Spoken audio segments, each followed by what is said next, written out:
1절부터 8절까지만 읽겠습니다. 열왕기상 19장 1절에서 8절까지입니다.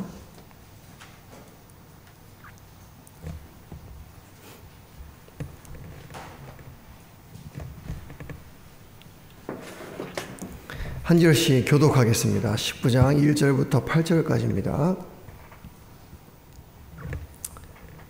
제가 먼저 읽겠습니다. 아합이 엘리야가 행한 모든 일과 그가 어떻게 모든 선지자를 칼로 죽였는지를 이세벨에게 말하니, 이세벨이 사신을 엘리야에게 보내어 이르되, 내가 내일 이맘때에는 반드시 내 생명을 저 사람들 중 한 사람의 생명과 같게 하리라. 그렇게 하지 아니하면 신들이 내게 벌 위에 벌을 내림이 마땅하니라 한지라. 그가 이 형편을 보고 일어나 자기의 생명을 위해 도망하여 유다에 속한 브엘세바에 이르러 자기의 사환을 그곳에 머물게 하고, 자기 자신은 광야로 들어가 하룻길쯤 가서 한 로뎀나무 아래에 앉아서 자기가 죽기를 원하여 이르되, 여호와여, 넉넉하오니 지금 내 생명을 거두시옵소서. 나는 내 조상들보다 낫지 못하니이다 하고, 로뎀나무 아래에 누워 자더니 천사가 그를 어루만지며 그에게 이르되, 일어나서 먹으라 하는지라. 본즉 머리맡에 숯불에 구운 떡과 한 병 물이 있더라. 이에 먹고 마시고 다시 누웠더니 여호와의 천사가 또다시 와서 어루만지며 이르되, 일어나 먹으라. 네가 갈 길을 다 가지 못할까 하노라 하는지라. 이에 일어나 먹고 마시고 그 음식물의 힘을 의지하여 40주 40야를 가서 하나님의 산 호렙에 이르니라. 아멘. 아멘. 무더위가 기승을 부리고 있습니다. 어떻게 잘 지내고 계십니까? 우리 앞뒤 좌우에 계신 분들 이렇게 인사하면 좋겠습니다. 오늘도 살아계시구려. 네. 온도와 습도가 최고조라하죠. 2018년도에 찍었다고 하는데 올해가 더 힘들다고 하는 해입니다. 이 더위가 되면 열사병 같은 것이 또 무섭기도 한데, 이상하게 열사병뿐 아니라 우리를 괴롭히는 질병이 하나 있습니다. 감기죠. 저는 이 개도 안 걸린다는 감기를 8월에 감기에 걸려가지고 목사한테까지 말이 아닙니다. 이 감기가 그래도 1년 내내 있다 보니까 다들 무감각해지지만 사실은 감기약이 아직도 치료약 제대로 없다는 사실을 알고 계시는지 모르겠습니다. 증상을 완화시키는 건 있을 수 있겠지만 감기의 근원 바이러스를 제거하는 건 없다고 하더라고요. 그래도 이제 어쨌든 하나님의 은혜로 증상을 완화시킬 수 있는 약이 있어서 그거 먹으면 좀 나아지는 것 같긴 한데, 원천적으로 회복은 하나님께서 하시는 거라는 생각이 듭니다. 하나님 은혜지요. 근데 이보다 더 심각한 질병이 있습니다. 현대인들이 가지고 있는, 오늘 제목에도 나와 있죠. 슬럼프라고 하는 겁니다. 슬럼프. 들어보셨나요? 슬럼프?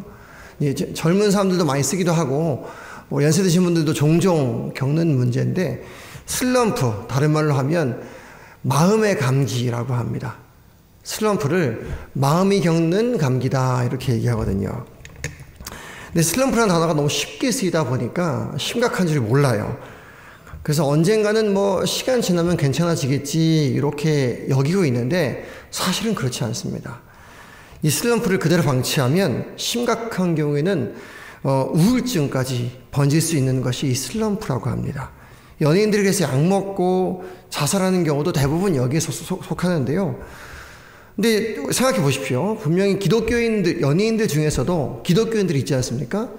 근데 그들이 집사이고 권사라고 하는데도 이런 슬럼프에 한번 빠지면 쉽게 헤어나오지 못하고 심지어는 자살하는 경우도 심심치 않게 볼 수 있습니다. 악동 뮤지션이라고 혹시 들어보셨나요? 악동 뮤지션? 우리 유명하죠? 그 남매가 선교사님 아들, 딸이에요. 그래서 어릴 때부터 신앙의 교육을 받았던 아이들인데, 그렇게 자라다가 데뷔하고 나서 이 딸내미라죠, 이수연 양이 심각한 슬럼프를 겪어서 살이 막 이렇게 찌고 했었던 적이 있다고 합니다. 이런 그 고백을 받는데 뭘 해도 재미가 없고 뭘 해도 불안하고, 당장 내일 과연 이 사람들이 나한테 환호를 할까 이런 두려움, 그리고 오빠에 비해서 자기는 되게 아무것도 못한다라는 비교의식, 이런 것들이 막 억눌러서 심각한 우울증과 슬럼프를 겪었다고 고백을 하는 걸 제가 영상을 본 적이 있습니다. 근데 비단 연예인뿐만 아니라 일반인들도 눈치채지 못해서 그렇지 실제로는 이런 슬럼프나 마음의 어려움들을 종종 겪는 것을 많이 보게 됩니다. 여러분 한번 여쭤볼게요. 우린 크리스찬이니까, 기도하는 사람이니까 슬럼프 같은 거 뭐 기도로 이겨낼 수 있지 않겠습니까? 할렐루야. 자신 있게 아멘이 안 나오는 이런 현실, 그렇죠? 근데 괜찮습니다, 여러분. 하나님이 보여주시겠지. 근데 위대한 믿음의 선배들조차도 이 마음의 어려움을 겪었다는 것을 오늘 본문이 증언하는 겁니다. 여러분, 엘리야야말로 여러분 다 알고 계신 믿음의 위대한 선배 아니겠습니까? 그가 일으킨 기적만 해도 수두룩하죠. 그로 인해서 많은 사람들이 도전을 받고 회심도 하고 그랬죠. 그리고 잘 아는 대로 우리가 바알 선지자 450명과 맞짱 떠서 450대 1로 이겨서 싸워서 이긴 케이스이기도 합니다. 근데 엘리야를 마음에 들어하지 않는 한 명의 인물이 있었으니 그게 그 나라 왕비 이세벨입니다. 하필 왕비가 하필 되게 미워해서 너를 꼭 죽여버려야겠다라고 말하는 바람에 겁을 집어먹고 도망가는 장면이 오늘 19장의 장면입니다. 한번 생각해 보세요, 여러분. 지난 3년 동안, 그러니까 이 시점을 19장의 시점을 기점으로 지난 3년간 엄청난 기적을 행했던 사람이 엘리야입니다. 겁, 슬럼프, 그거 뭐야? 이렇게 자신에게 얘기할 만큼 아주 승승장구했던 사람이죠. 근데 3절에서 5절 보면은 얼마나 무서웠으면 사막에까지 도망을 가요. 그리고 거기서 로뎀나무 아래에서 이런 고백을 합니다. 우리 같이 한번 읽어보겠습니다. 3절부터 5절까지입니다. 3절부터 5절입니다. 시작. 그가 이 형편을 보고 일어나 자기의 생명을 위해 도망하여 유다에 속한 브에세바에 이르러 자기의 사환을 그곳에 머물게 하고 자기 자신은 광야로 들어가 하룻길쯤 가서 한 로뎀나무 아래에 앉아서 자기가 죽기를 원하여 이르되 여호와여 넉넉하오니 지금 내 생명을 거두시옵소서. 나는 내 조상들보다 낫지 못하니이다. 여기까지만요. 여러분, 목숨이 위협받으니까 별의별 생각을 다 하는 거죠. 두렵고 화도 나고 외롭기도 하고 걱정도 되고 이런저런 안 좋은 상황들이 겹쳐 일어납니다. 참 사람 인생이라는 게요, 안 좋은 일은 반복해서 오는 것 같아요. 꼭 그렇잖아요, 그렇죠? 그건 연세 많건 적건 상관없이 늘 그렇게 한번 몰아쳐 옵니다. 저도 어제 이제 오랜만에 휴가를 내고 아버지가 요양원에 계시거든요. 요양원에 아버님 뵈러 갔다 왔는데 이 안 좋은 관계는 겹쳐 일어납니다. 계속 어머니가 그날따라 마음이 불편하셨는지 계속 안색이 안 좋으시고, 그리고 이제 하필 그렇게 억지로 어쨌든 갔다 왔는데 거기서 더위가 또 기승을 부리는 마당에 또 힘들기도 했지만 돌아오는 길에 또 어머니가 사고가 나요. 또 차 사고가 나가지고 또 가서 부랴부랴 처리하느라고 또 하루 종일 또 고생하고 이러면은 그렇게 좋았던 주일 설교를 은혜롭게 하지 않았겠습니까?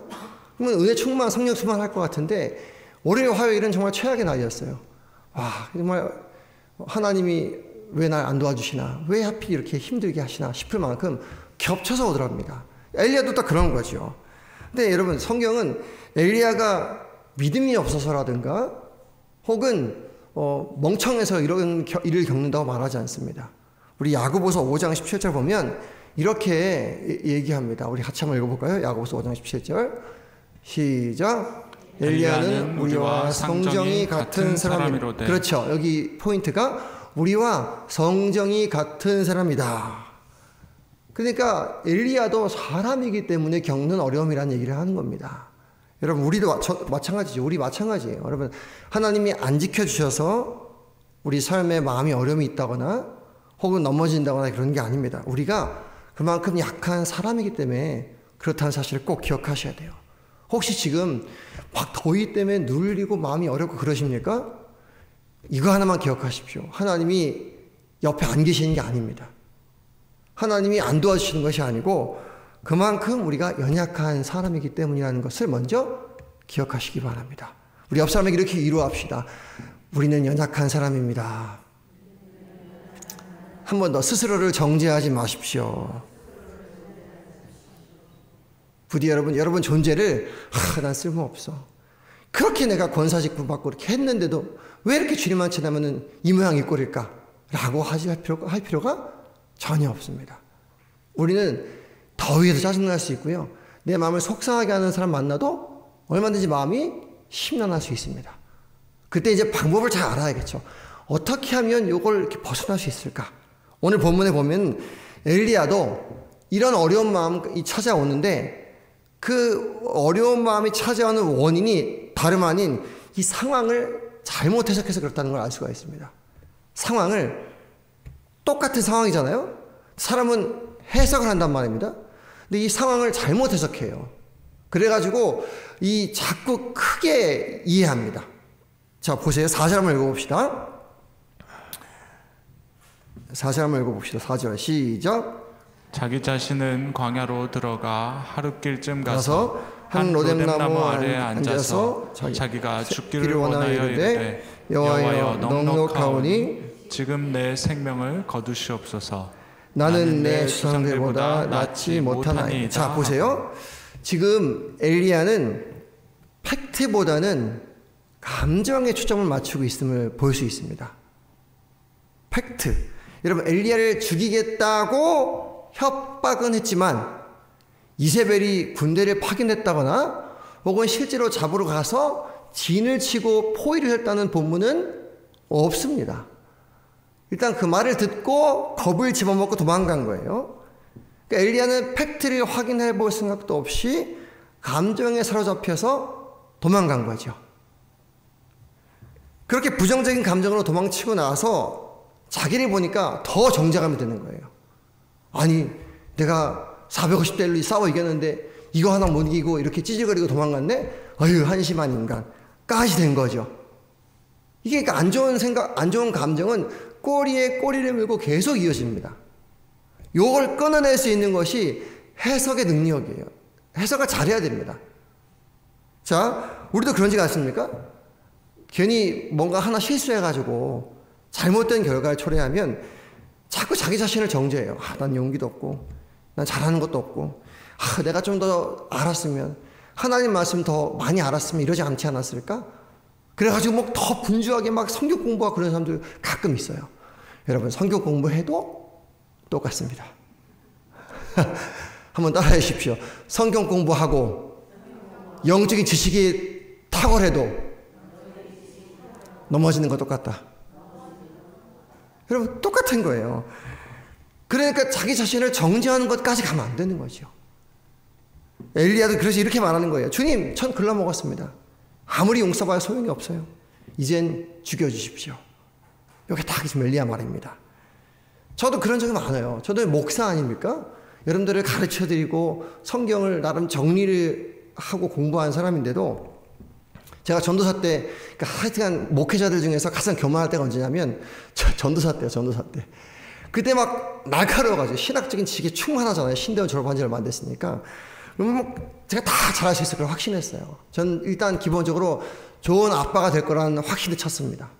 좋은 아빠가 나는 애만 낳아봐. 내가 최고의 아들, 딸 되게 해줄게. 근데 실제로 그래서 아내와 결혼하고 나서도 신혼 때는 거의 싸운 적이 없어요. 대단하죠? 근데 정말 나는 온유하게 감당할 수 있을 거라 믿었지만 아이가 태어나고 보니 웬걸 내 안에 나도 모르는 쓰레기가 들어있는 거예요. 깜짝 놀랐습니다. 여러분, 그 느낌 아시죠?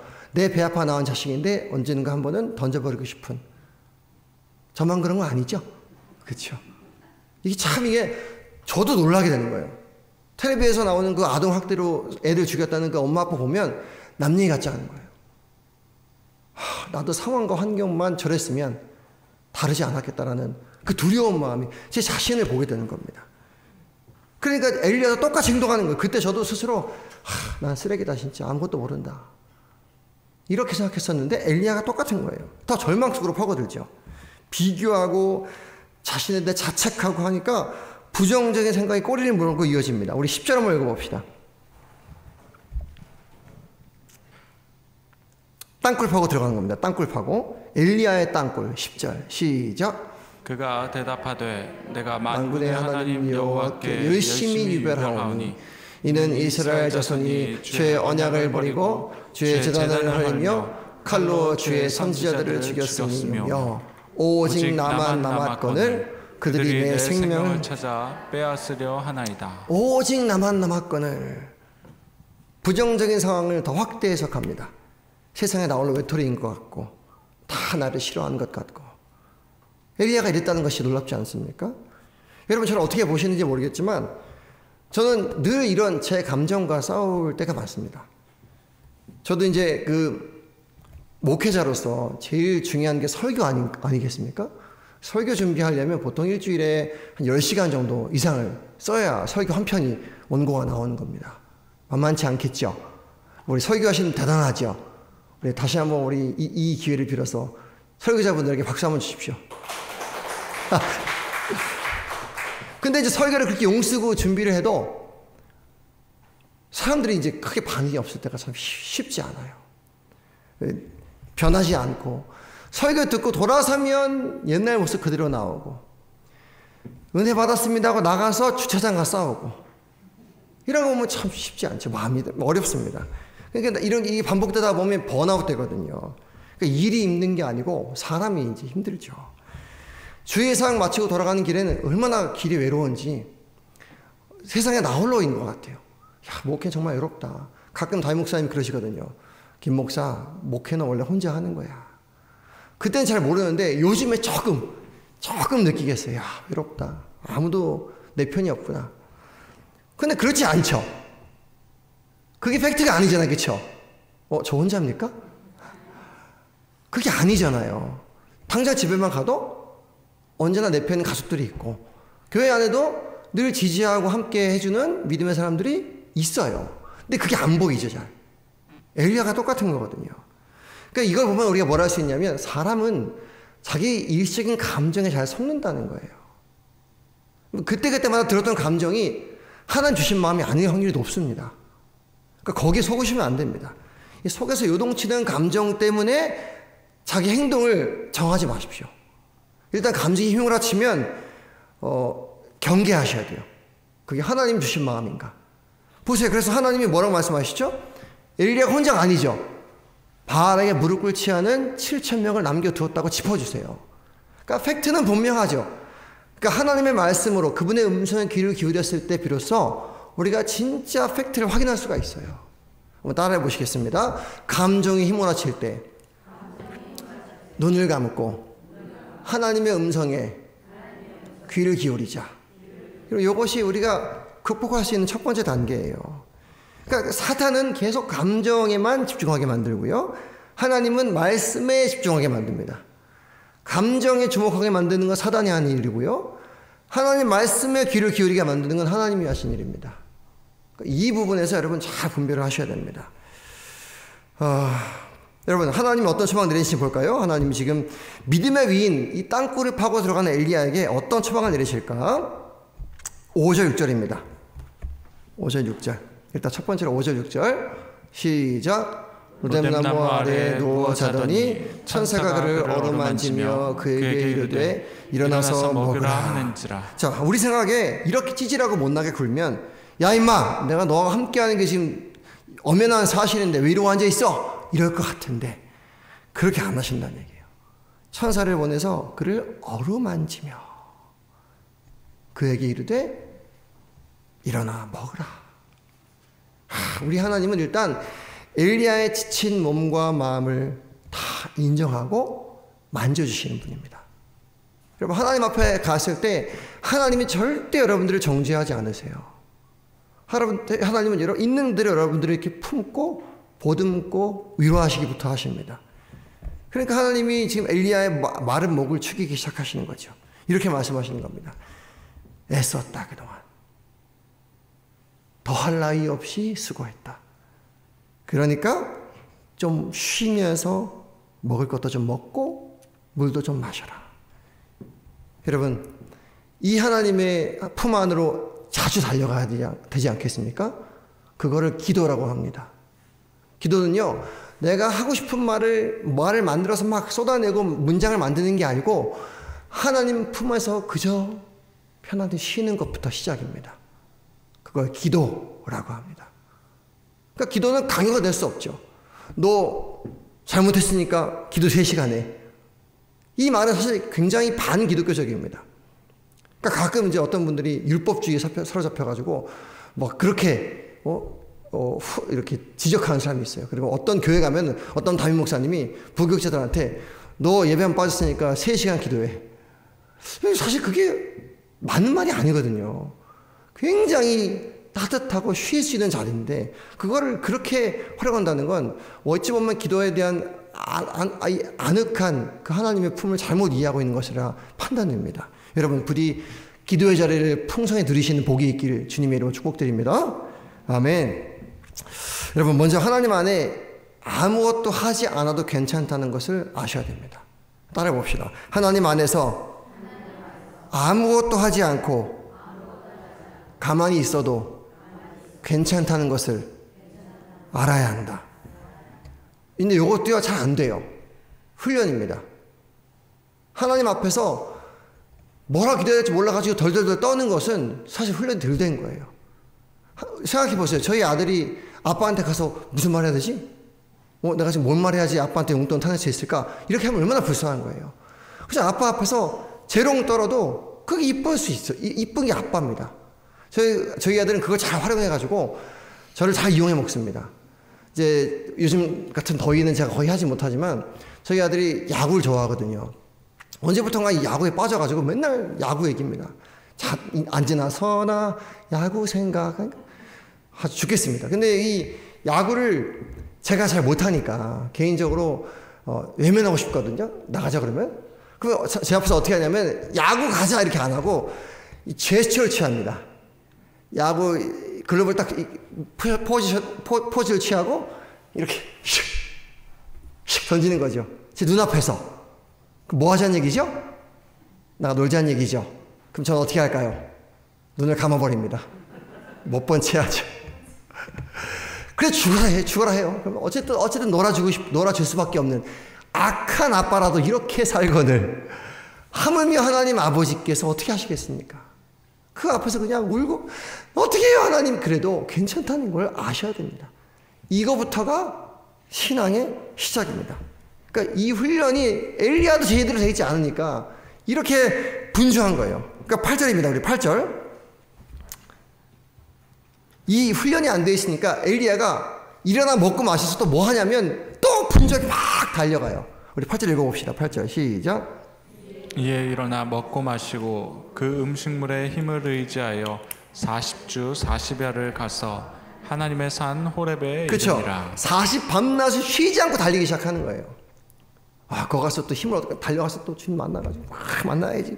자기를 막 몰아붙이는 겁니다. 지금 엘리야는 분주함으로 탈출을 찾고 있는 겁니다. 정신없이 자기를 몰아붙이면 하나님이 좀 더 봐주시겠지? 이렇게 종교적으로 열심히 봉사를 하고 끊임없이 헌신하고 막 교회에서 계속 그러면 하나님이 더 날 좋아해 주시겠지? 여러분 과연 하나님이 잘했다고 하실까? 9절입니다. 9절 시작. 엘리야가 그곳 굴에 들어가 거기서 머물더니 여호와의 말씀이 그에게 임하여 이르시되 엘리야야 네가 어찌하여 여기 있느냐. 이게 영어로 보면 엘리야 네가 어찌하여 여기 있느냐가 What are you doing? 이런 뜻입니다. What are you doing? 너 지금 여기서 뭐해? 이런 거죠. 그러면서 이렇게 말씀하셔. 11절입니다. 11절 시작. 여호와께서 이르시되 너는 나가서 여호와 앞에서 산에 서라 하시더니. 여러분 뒤에 이제 시간상 읽지 않겠습니다.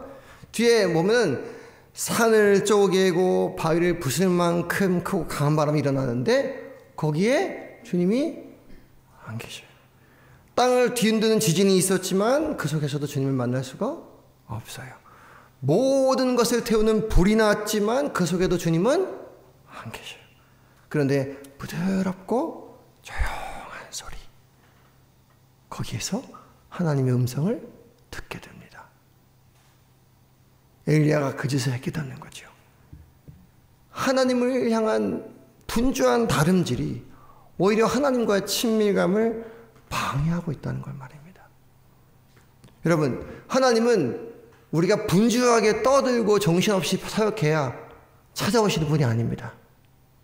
여러분, 하나님은 이미 우리 곁에 계십니다. 그 증거로 예수 그리스도께서 자신을 임마누엘이라 하셨죠. 하나님이 우리와 함께 계시다. 여러분, 늘 그의 곁에서 늘 세심하게 말씀하시고 음성을 들려주시는 그 하나님을 바쁘고 정신없는 것 때문에 놓치는 거예요. 이게 엘리야가 지금 놓쳤던 실수입니다. 사랑하는 성도 여러분, 우리 마음 가운데 슬럼프가 종종 찾아올 수 있습니다. 막 깔아앉고 그럴 수 있어요. 그래서 더 열정적으로 뭔가를 끊임없이 해야, 의미 있는 일을 해야 이게 괜찮아진다고 믿는 사람도 있습니다. 물론 좋은 방편일 수 있겠지만 하나님이 그렇게 한다고 복을 더 주시지 않습니다. 더 끊임없이 뭔가를 해야만 하나님이 곁에 계신다? 그렇지 않습니다. 먼저는 우리가 우리 머릿속에 이것 해야만 한다라고 했던 모든 것들부터 지어나가시기 바랍니다. 여러분, 그런 것 하지 않아도 하나님은 여전히 여러분 곁에 계십니다. 생각보다 많은 지체들이 하나님을 오해하고 하나님을 향한 열정을 잘못된 방향으로 소비할 때가 많습니다. 특히 이 마음에 갑자기 이런 감기 같은 게 찾아오면 따라 볼까요? 그저 하나님의 자녀로 존재하는 것만으로도 충분하다고 말씀하시는 하나님을 믿지 못한다. 그 하나님, 그냥 네가 내 곁에 있어 그냥 존재하는 것만으로도 충분하다 라고 말씀하시는 그 하나님을 믿지 못하는 거예요.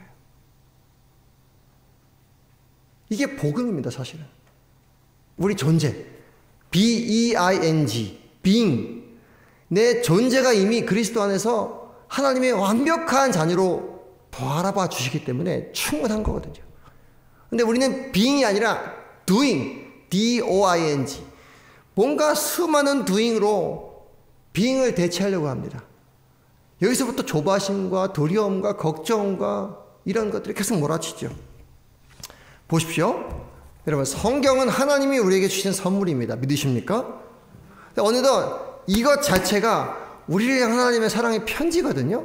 근데 이거를 읽는 행위 자체가 하나님께 복을 받는 행위라고 여겨요. 물론 읽고 배우고 하나님에 대한 인지함으로 그 하나님을 만나고 하나님의 말씀이 내 마음에 새겨지는 건 복입니다. 근데 이것 자체가 통독을 몇 번 하고 성경을 수십 번 읽어서 그래서 하나님께 복을 받는다고 말하는 것은 복음과는 거리가 멉니다. 기도를 하는 것 자체는 중요하죠. 그런데 기도를 몇 시간 이상씩 해야 안심이 된다고 하는 것 또한 건강한 신앙은 아닙니다. 하나님, 나 오늘 잠도 안 자고 교회 나가서 하루 종일 그냥 봉사했잖아요.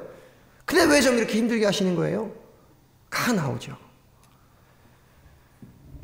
하나님은 정말 우리에게 중요한 사실을 알려주십니다. 우리의 존재만으로도 하나님이 이미 하나님의 자녀로 인정하십니다. 여러분이 지금 어떤 모양과 어떤 마음 상태인지 모르겠습니다. 근데 여러분 여기 앉아 계신 거, 아니 여기 혹시 못 오셔서 어느 삶의 자리에 형편에 처해 계신다 할지라도 여러분은 여전히 예수를 믿는 믿음 안에서 하나님의 자녀입니다.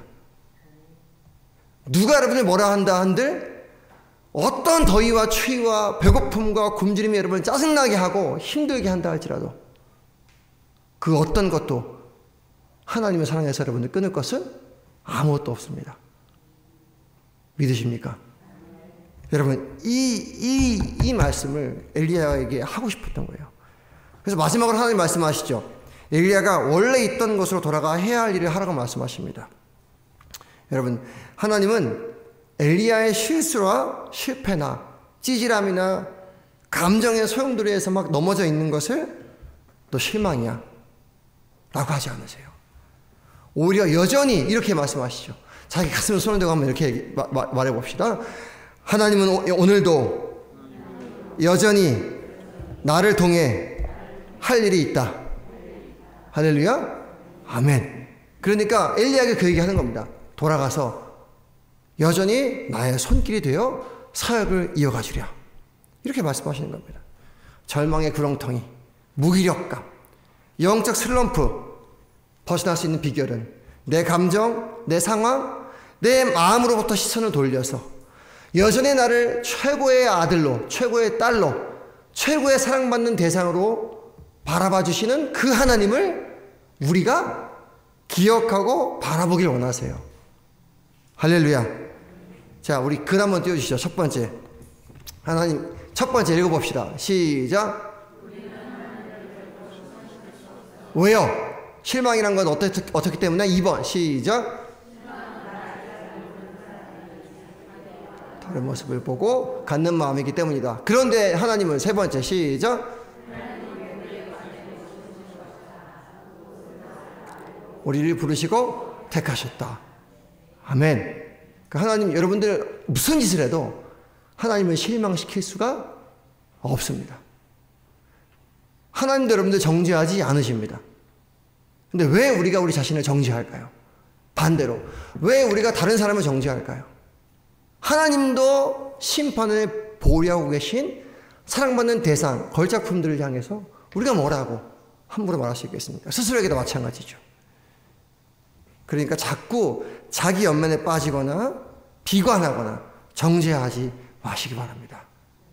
오늘 우리가 숨쉬고 하나님을 바라볼 수 있다면 그것이면 충분합니다.